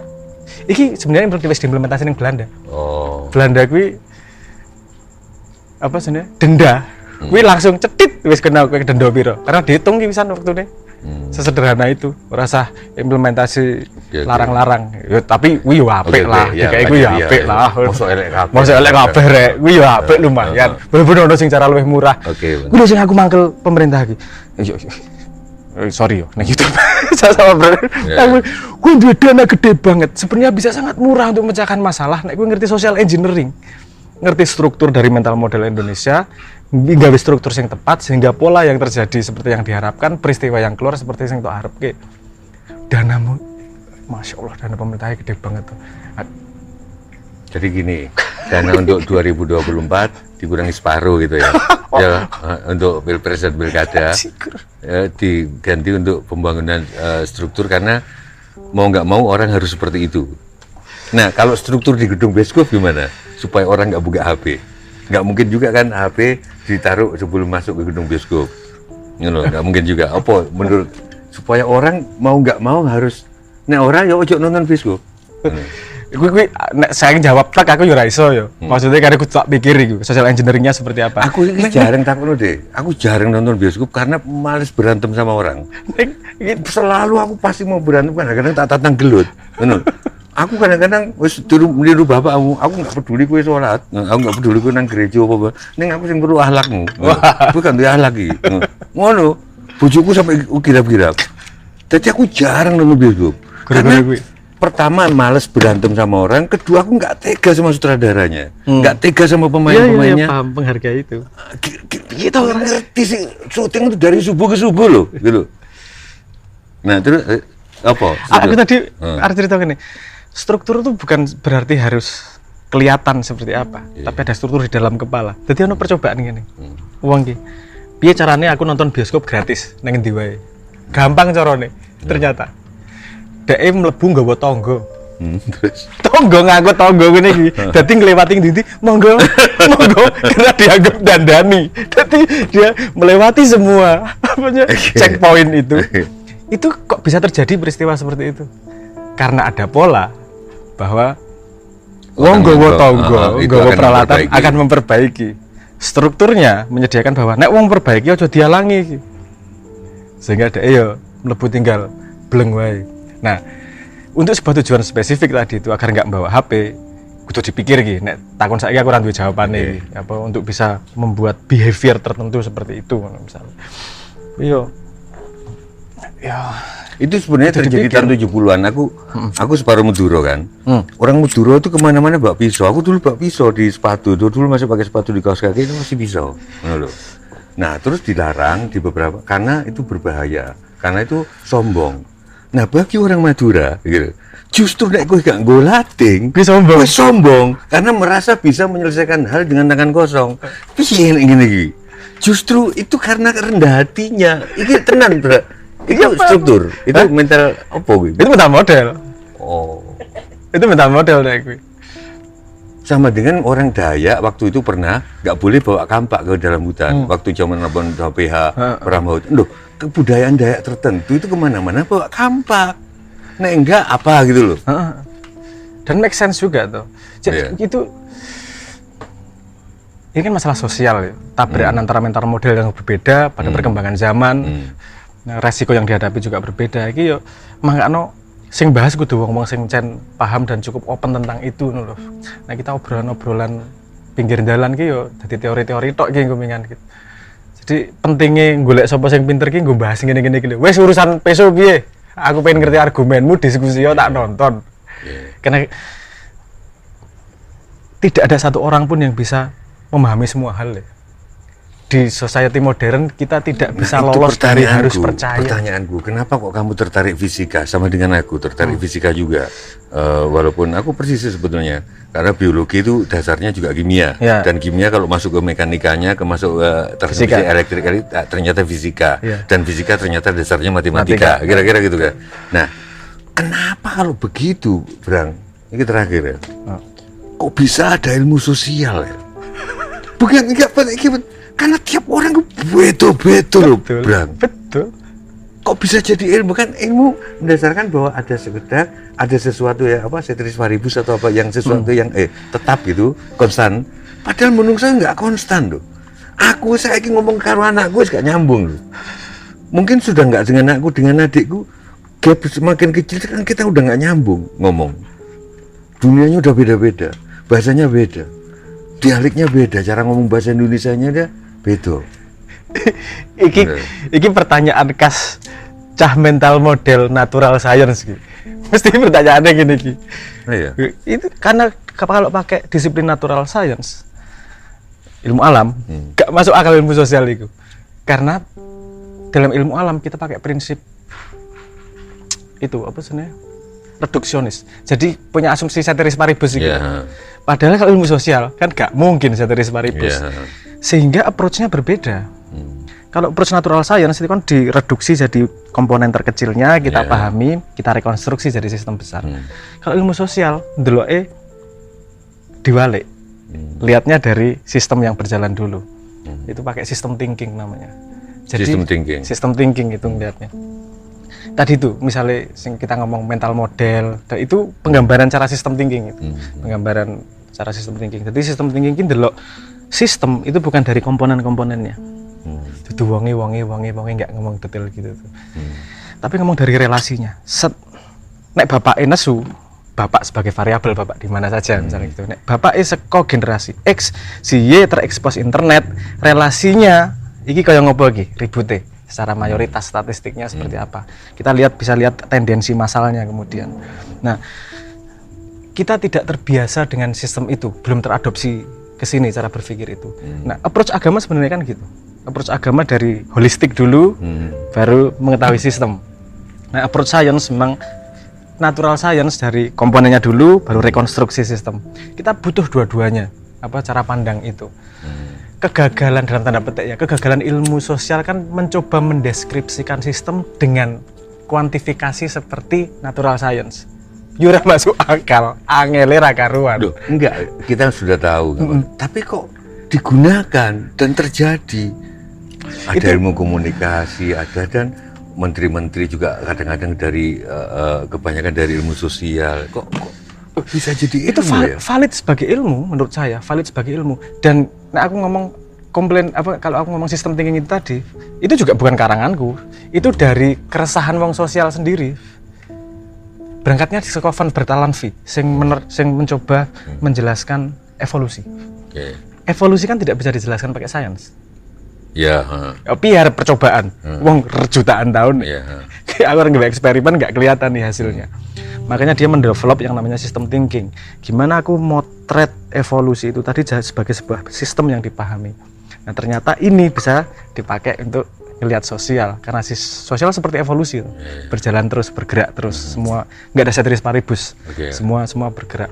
Valid sebagai ilmu dan sudah mulai pergerakannya ke arah sistem thinking, ilmu sosial itu tadi. Tapi menurut saya belum rigid tentang penggunaan sistem dinamik untuk menerjemahkan sistem sosial.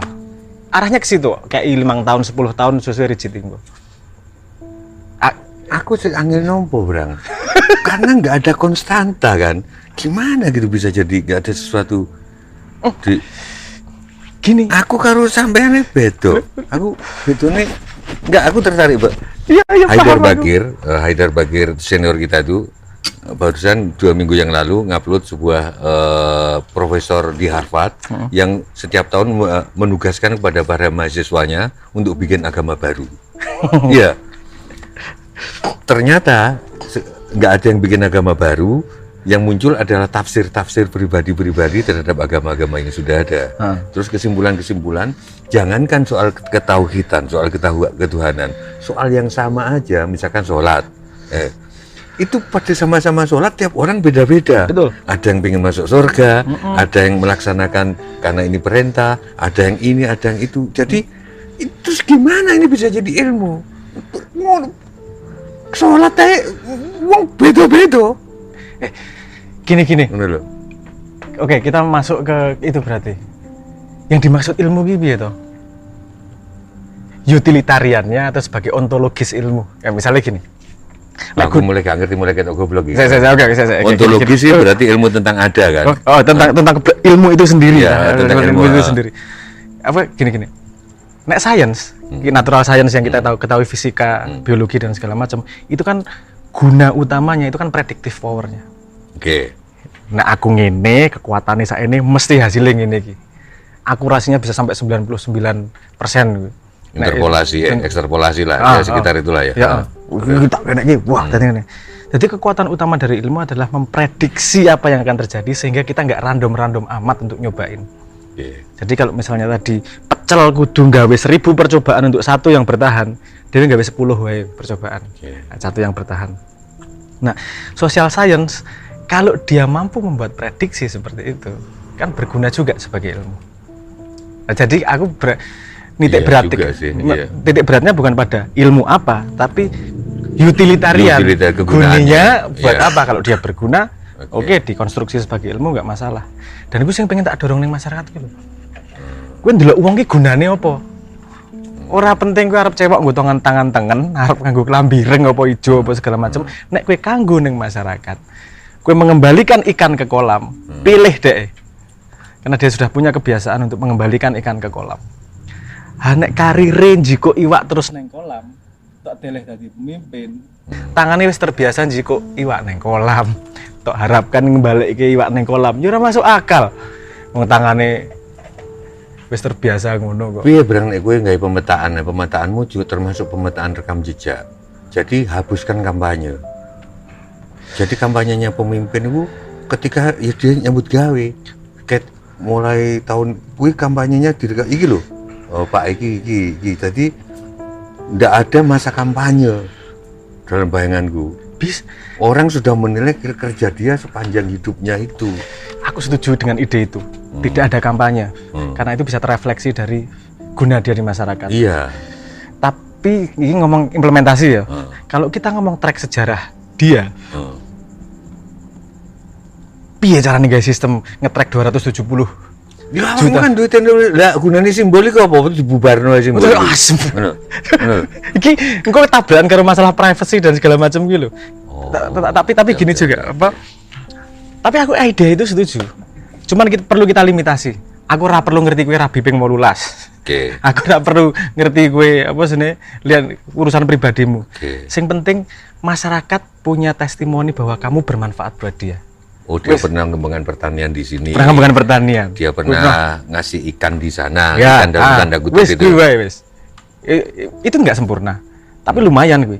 Jadi kemudian dia ora iso setahun sebelumnya. Iya, itu ngegas ngono lho. Ngegas. Ya kowe didelok iki, kowe sepanjang iki wis nglakoni apa sih? Nah, oh dia sudah ke pesantren sejak tahun nggak cuma masa kampanye aja. Oh dia sudah ke makam Gus Dur itu sejak tahun bukan bulan kemarin gitu. Gitu loh. Nah, terus simbolik mengeluarkan enggak, ini loh datanya dia baru ke makam Gus Dur pada masa kampanye gitu loh. Kan iso.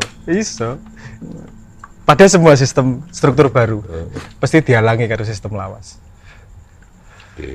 Karena nggak mungkin raja yang muncul dari sistem lawas mau fondasinya diubah. Tantangannya simbolik kan yang kuno. Tapi kalau Sabrang percaya itu nggak akan pernah ada revolusi di dunia. Buktinya banyak. Exactly. Nah, ya, buktinya Iran, buktinya Rumania, buktinya apa? Ya, makanya aku tekan saiki gasruk walaupun keser-keser mutah getih gitu. Karena aku percaya kuwi nek ra ono sing nekat apa ning nawarke nyodorkin sistem anyar.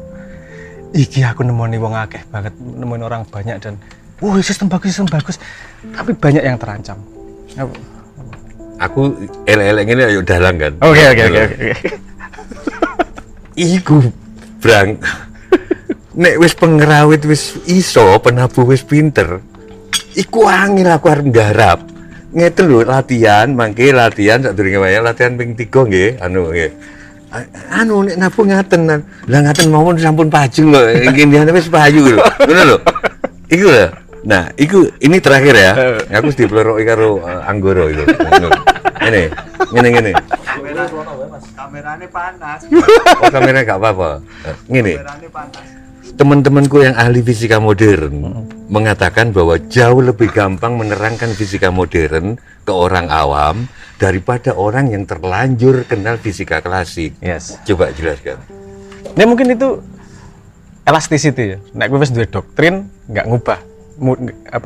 Lebih mudah menggambar pada kanvas kosong daripada kanvas yang sudah ada gambarnya lah. Yeah. Logika itu aja sepemahamanku sih.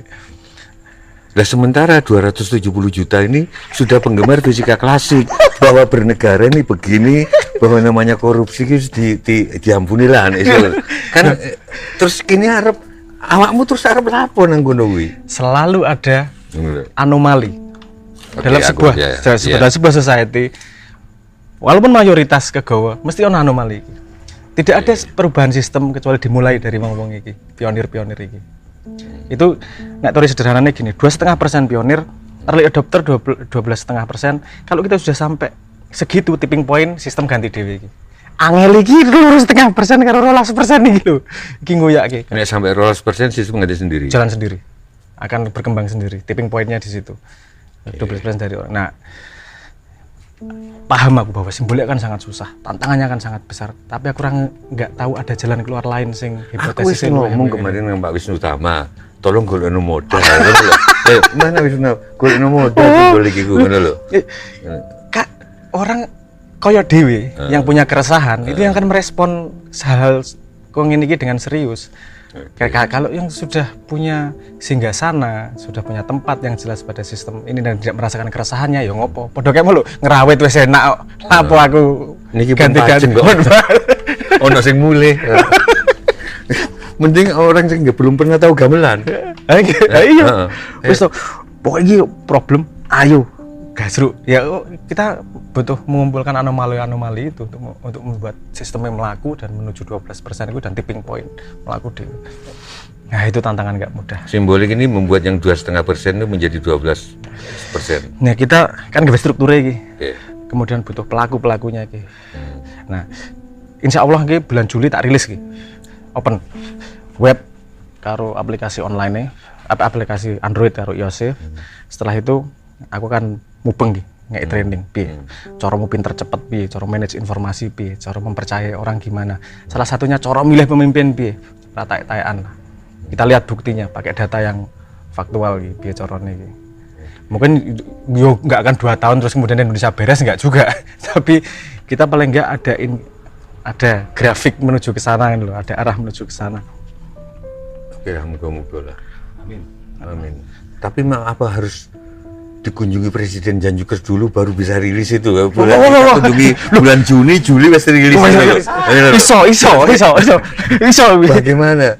Aku baru bisa berkunjung ke sini Juni dan Juli. Wah, rilis. Bagaimana? Iso. Loh, ini kudu pakai higher order logic iki untuk bisa memahami itu. Pamedare cokolodang rasa sas mito gaib. Semua ngerti iki sas mito gaib loh ketika. Amin. Ya, aku wes, matur nuwun ya. Pamedare cokolodang pranyoto sas mito gaib. Kumelare dadi jongkok